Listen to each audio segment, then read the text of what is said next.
Bowl eligibility seems to be two words that have haunted Husker fans for a while now, and it's also the first rung in the court of public opinion for Nebraska getting back to where they were. Now, a lot of things vary in this, over-unders each year, so take it with a grain of salt, but the over-under is 7.5 for Nebraska right now, and I will pull these up for y'all. So 7.5 for Nebraska right now, and the rest of the Big Ten, we're pretty much lockstep with a lot of the Big Ten here. So USC 7.5, Washington 7.5, Nebraska 7.5, Iowa 7.5, Maryland 7.5.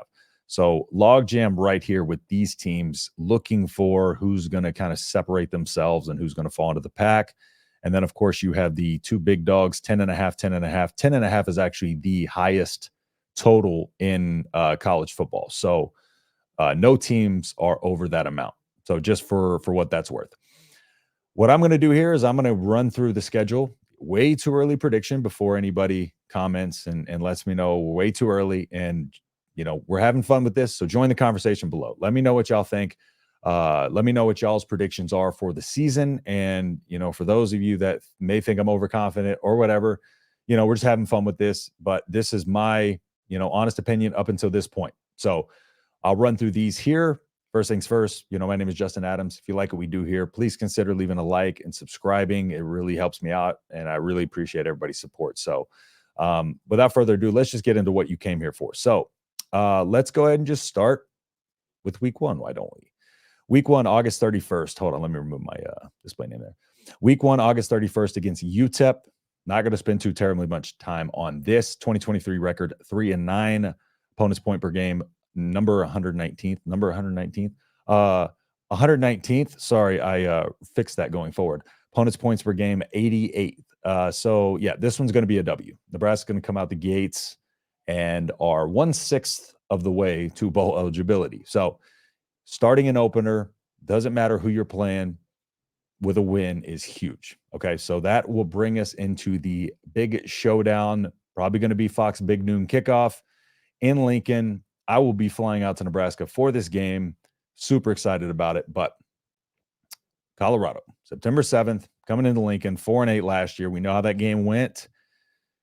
It was really just, we really didn't get to see the Nebraska team that we saw at certain points later in the season, just because this was the first kind of unraveling of the quarterback position that we witnessed firsthand.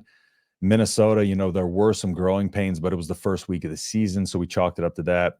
Week two really, really was a Jeff Sims exposing moment and really showed us just kind of where our struggles were and were going to be the rest of the season. Completing passes, third and long, or just down and distance being long in general.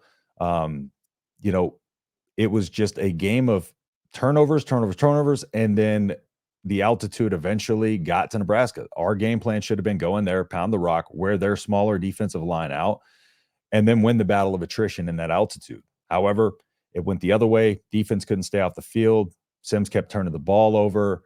That led to our defense getting tired, and the rest is history. The scoreboard wasn't as bad as it looked because they pulled away late in the game. However, Nebraska wins this, and we go 2-0. Confidence level in that one is an 8. So, yeah, I'm feeling pretty good about that one. I don't think Colorado necessarily has made the adjustments needed to be able to win this year. They've tried to patchwork an offensive line together through the transfer portal, which I've mentioned time and time again. I don't necessarily think is going to work. And I also just don't know how good Shedeur Sanders is going to look next year, or what that offensive line is going to look like. A lot of question marks. I feel like Nebraska's the stronger team culturally and just in terms of being a unit coming into next season. And of course, the defense is going to make life tough on the Colorado Buffaloes there. So Northern Iowa, moving on to Northern Iowa. This is another one that we should feel very confident in. 2023 record 6-5. They are an FCS school, 26.1 points per game. 26.6 opponent points per game. Go ahead and mark it 3-0, halfway to bowl eligibility right out of the gates. This favorable early, easy schedule is going to help Nebraska because of the youth on the team and getting these young guys more and more reps, and especially Rhule. getting him reps over the course of the season in some of these easier games, but he's still going to be able to kind of play throughout the game, play the entirety of the game if they want him to, just to get those reps underneath him. Matt Rhule says it, you get better at playing football by playing football. And that's what they're going to allow him to do. And that's what these original first few games are going to allow them to do. Now we get into a little bit of the Big Ten slate. Starting out, still fairly easy. Illinois, their over-under was 5.5. Bielema, for what it's worth, a really good coach. But just Illinois, resource-wise, they don't have a lot in Illinois. It's a basketball school. They really don't have a lot of NIL. They don't have great football facilities. And so Bielema has this team around where I think they're going to be. We saw Nebraska versus Illinois last year off the bye week. It was an ugly game from both sides, and Nebraska played ugly, and Illinois looked uglier, which is a shock, and was the first time I've seen that happen. Both teams are shooting themselves in the foot. Nebraska ends up winning 20-7. I think this is going to be a win. I think Nebraska pulls this out 4-0. I'm feeling pretty confident about this one too. And then moving over into Purdue. Again, team Nebraska beat last year. Rolling into week 5. They're 4-8 in 2023, 87th in points per game, 105th in opponents' points per game. Ryan Walters has a decent recruiting class, 30th, which is solid for Purdue. However, Purdue just doesn't have the horses, the talent to run with Nebraska. If they weren't able to compete with them last year, Purdue hasn't made the necessary steps. Now, they have made small improvements here and there. I just don't know if Ryan Walters is the guy for the job. So, but we'll see. Year 2, see if they can take that leap. But I think Nebraska is going to beat Purdue and roll to 5-0. Okay. Now, moving over to Rutgers, week 6. Again, still a game that is very winnable for Nebraska. 2023 record 7-6. Opponents points per game 23.2, which is 96th. Opponents points per game 21.2, which is 34th. Now, the big one in this one, Rutgers, the style of they're never going to beat you with talent. But what they do really well is they play a physical brand of football. And as we saw last year with Nebraska, one of the biggest changes in this team overall was the physicality of everybody, especially on the defensive side of the ball. The more physical you are, especially in the Big Ten, the harder life's going to be on that opposing team, because this is a battle of attrition in the Big Ten. Rutgers, kept it close with Michigan in the first half. It was near even going into halftime. Michigan pulled away late. Rutgers has the ability to hang with teams and play with teams and upset teams. And just in the nature of the fact that Nebraska kind of always loses a game that they shouldn't, and I don't necessarily know if this is a game they shouldn't. Rutgers is really good, but I still don't think we should lose this game, because Rutgers hasn't made the improvements and Nebraska has. And it's just the nature of the beast. Shiano, that's, that team ceiling is around where it is right now. So I do, have a little bit more confidence that we could win this game. However, I think we're going to drop it just because 5-0, it's hard to sit here and come out the gate 6-0 and go into a bye week 6-0. So, so then we go into the bye week. Bye week undefeated last year. I do think we go out and get the victory against the bye week, although it doesn't add to our record. So, but last year we came off the bye week and lost. So I'm trying to speak some good juju into the bye weeks this year. All right, moving over into week 8, Indiana, the Hoosiers, probably the worst team in the Big Ten. I did my power rankings. I had Indiana last. So 3-9, just not very good. Talent-wise, coaching-wise, they are a basketball school, just like Illinois, but Indiana just cares even less than Illinois. So this one, again, not going to spend too much time on this one. 105th in points per game, 101st in opponents' points per game. And yeah, I got bye week level confidence in this game, which means I'm very, very confident, which means we might lose this game for all, but this is the game that gets us to bowl eligibility, or at least in my world, it gets us to bowl eligibility. 6-1 and heading to a big showdown with Ohio State. I flew out to the game against Ohio State when College Game Day was in Lincoln. Justin Fields, the quarterback. That was ugly. So hopefully we don't have a game day curse or something, which we can anyways because of the TV deals. But this is going to be a big game, and hopefully Nebraska can at least, show up to this one and put up a fight. Ohio State, probably one of the most improved teams this offseason. They have, made changes here and there, but the transfer portal has been crazy. Quinshon Judkins, the Ole Miss running back coming in there. They have just had impact transfer after impact transfer come in. 13 million was the number thrown around for the NIL. They brought in Bill O'Brien as offensive coordinator, but he immediately pivoted and left. So, it's one of those things where Ohio State's very, very good, and they're going to be better this coming season. And yeah, that's just, my confidence in this. So you're telling me there's a chance. Well, Husker fans, get ready. Sorry, we're going to lose that game. I wish 6-2, but it would be crazy. If we came to this game with 4 losses and upset Ohio State, I'd be happy. Just as happy with that as 6-2, as long as we end up making a bowl game. But we need to get that 800-pound gorilla of beating a ranked team off of our back as well. So, moving on to week 10 against UCLA. UCLA last year, 8-5, 26.5 points per game, 70th. Opponents' points per game, 18.4, 14th. UCLA last year had a little bit of a rotation of quarterbacks, but they did end up settling in on one guy, but 2 guys kind of, over the course of the season played about equal, just due to a couple of different circumstances. Dante Moore transfers out. Chip Kelly leaves. So, UCLA just going through a lot of issues right now. Chip Kelly really had that team down in the dumps as far as recruiting goes, as far as NIL goes. One of the numbers I saw for NIL prior to Chip Kelly leaving was like sub 1 million on the Athletic article. And so, yeah, you're not doing much with that. UCLA doesn't have a lot of fan support and stuff like that. Great location to play, but in terms of just weather, that's about it. But, they're not going to have it this year. It's going to be a rebuild. The head coaching hire just shows where that program is. Tony White, of course, was rumored to go there.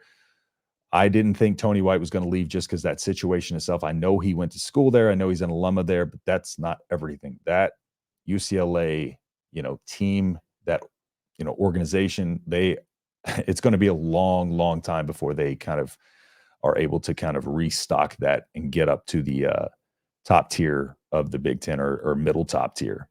So Nebraska's going to win this game. 7-2 on the season. We're feeling pretty good about this one, I would imagine. Sliding on into a bye week again, speaking into existence. Let's get a little bit more excitement coming out of the bye week. And then we go to I feel like my brain is ADHD. My brain just kind of shut off for a second, and now it's back. USC, and we're going to play them in the Coliseum. So, and for some reason I was in between saying Coliseum and California, and I just kind of like analysis paralysis and froze. So, but I digress. USC 2023 record 8-5, 26.5 points per game, 70th in college football, 18.4 opponent points per game, 14th in college football. Now they've lost, a lot of talent. So we'll see what this 2023 team looks like in USC. Their over-under win total projection right at where Nebraska's is 7.5. I expect this defense to be improved, and it's Lincoln Riley, so it's going to be tough. But unfortunately, I think, we're going to slip one of these up out of the bye week. Last year, played really ugly off the bye week. I believe we came out of it and played Michigan State. And, at 7-2, like we were, I have a hard time, I feel like we're going to drop a couple games here, and, USC being a very good team, it seems like one of those trap games, especially on the road. So then we move over into Wisconsin, Wisconsin week 12, part of the back-to-back ending of the season with Iowa. Coming into this game, again, 7-3. Last year, Wisconsin 7-6. 93rd in points per game, 21st in opponents' points per game. Now, Luke Fickell, a lot of teams or a lot of people projected Wisconsin to win the Big Ten West last year. However, it seems to be Fickell's system is going to take a little bit more time. But, Wisconsin's beaten Nebraska, I believe, 11 of the 12 times we've played them, or some crazy number like that. And so I just want to see it. I want to see it. I want to see us beat Wisconsin before I predict a W. So 7-4, confidence level in that one's 5, potentially 6, but I left it at 5, so I didn't let my biases sink in too much. But yeah, Nebraska falls there. And then moving on to Iowa, our big friend Iowa, who we've extended our our rivalry over to women's college basketball. Caitlin Clark and their coach, but football is king. All right, let's remember that. Last year, Iowa, 10-4, 2023 record, 132nd out of 133 in points per game.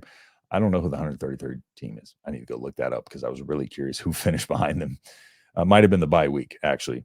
And then opponents' points per game, 4th, 14.8. Those numbers are absurd. Just like it's crazy just to look at that in college football. Iowa, they went and got, 5-star offensive lineman Caden Proctor from Alabama. Make of that situation what you will. But, Iowa still going to have a very tough defense. Iowa still plays the Iowa brand of football. The Iowa brand of football is we're not going to get out there. We're not going to beat ourselves. And they do a very good job of not beating themselves. What Nebraska has to do is what Nebraska always does, and understand that Nebraska does have the deeper talent pool and probably the more athletic team 9 times out of 10. However, more athletic doesn't matter if you're constantly making mistake after mistake, giving Iowa opportunities because, they stick to their structure. Their structure works.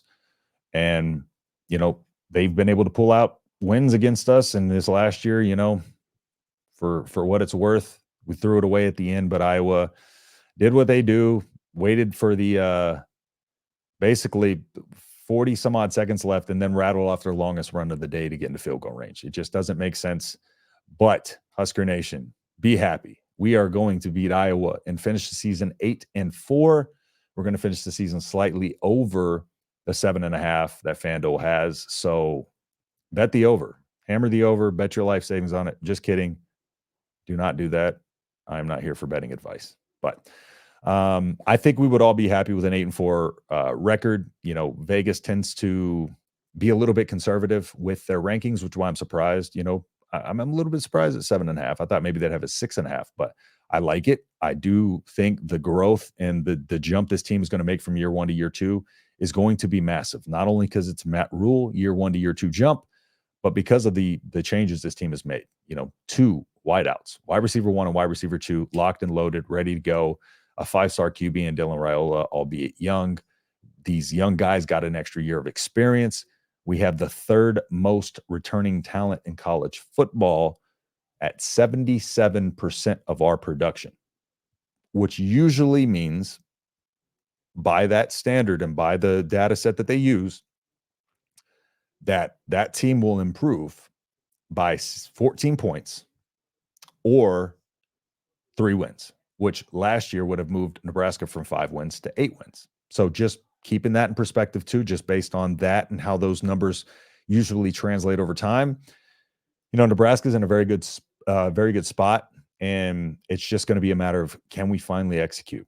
The laundry list of issues from Scott Frost's tenure to Matt Rhule is much smaller. The culture is different. The athletic department feels different. Everything feels different.